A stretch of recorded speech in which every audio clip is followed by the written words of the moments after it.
So I told you earlier this week, they will not stop until the whistleblower ends up dead or hurt. And Donald Trump Jr. has now started tweeting the alleged whistleblower's name. So I'll tell you now, I'm not going to say the whistleblower's alleged name for the time being. Eventually, if it becomes public knowledge, if it's confirmed, if the person goes public, okay. I understand, by the way, that me saying it is not going to be what gets the whistleblower killed, but I'm not going to make myself a part of the problem. This is not a name that's been confirmed at this point by the whistleblower's attorney, so I'm not going to say it, but I am going to talk about what Donald Trump Jr. is doing and what they're all trying to do. But I do want to remind you up front about what I've been saying for a few days now, which is that the particulars of this whistleblower are no longer important because there are so many other people that have corroborated the Ukraine fiasco and the quid pro quo. But we're going to get back to that.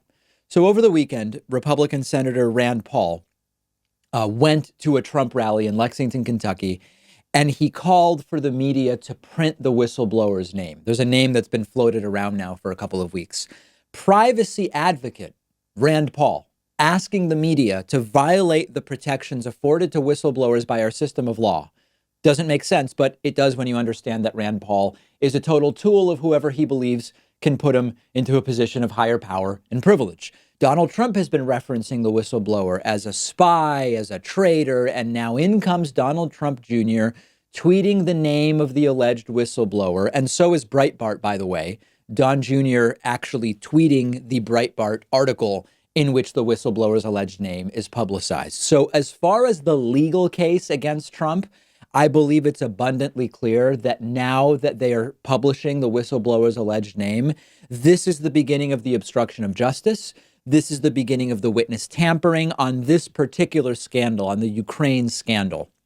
Now, as far as the moral case against what they're doing, there's a reason the whistleblower was being protected. The anonymity of the whistleblower was being protected because their life and the life of family members are instantly at risk if their identity is known. The Trumps don't care about that. People dying from California wildfires, who cares? No more aid to California, says Donald Trump.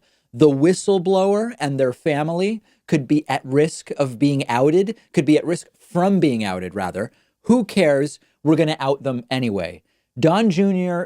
doesn't fall far from the tree as far as this is concerned. He has Trump's retaliatory instincts, his violent tendencies, his disregard for the well-being of others, particularly when there's some personal benefit to be gained at the expense of the well-being of others, complete disregard for the law.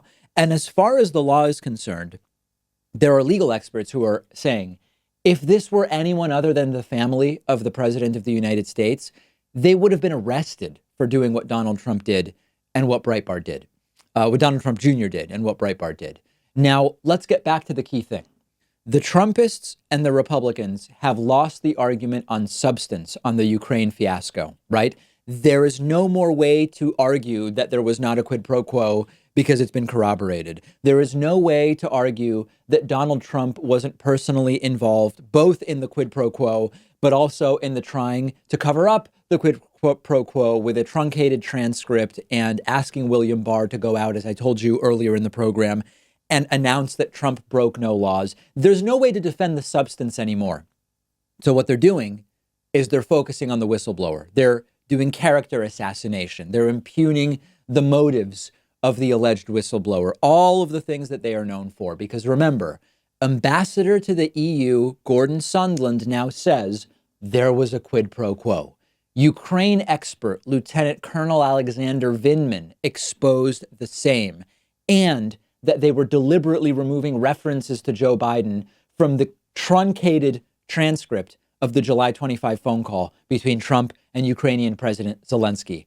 So what we need to continue focusing on, no matter what the original alleged whistleblower said, or their motivations or anything about it, is that the story has been widely corroborated, period. And this is what is being distorted or covered up or ignored by what has been taking place here. Now, there's another element to this, which is sort of an ugly reality, which is that we increasingly have, there's this incestuous nature even though we're supposed to have separation of powers, that's what it's literally called, separation of powers, and we have no separation.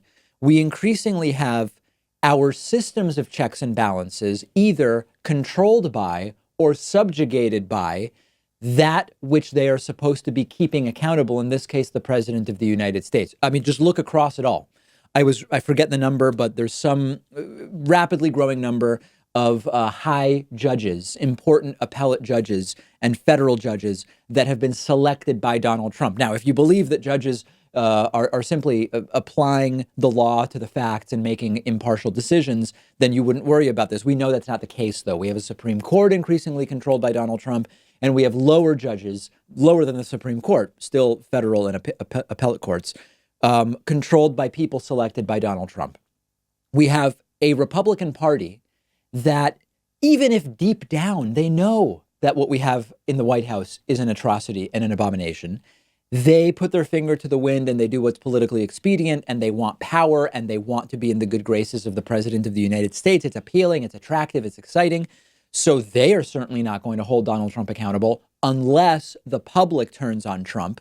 But as we learned yesterday, nearly 2/3 of Trumpists say there is nothing Trump could do that would get them to no longer support Trump. So the Republican Party, that ship has sailed. We have the Attorney General of the United States, who is potentially implicated in the Ukraine fiasco, as we discussed earlier today, selected by Donald Trump and functioning as a henchman propagandist for Donald Trump in almost all of the ways Donald Trump wants him to, other than refusing to go out and say Trump broke no laws. So we have to, number one, stick to the facts, which are, as far as the whistleblower is concerned, that initial whistleblower, we want to protect them, of course, but they're increasingly irrelevant to knowing what happened because we have corroboration from multiple other sources, including Vindman and Sondman. Okay. And then number two, that there is going to need to be some accounting here. There's going to need to be some kind of reckoning with the reality that up until now, executive power has sort of worked okay because we didn't have a president as audacious as Donald Trump and as brazen as Donald Trump in ignoring or superseding the checks and balances that were at least ostensibly set up to control or to check the president's power. So maybe the system we have of checks and balances and separation of powers is actually inadequate to deal with a president that is this brazen and audacious. That's the big picture that at some point there will have to be an accounting of.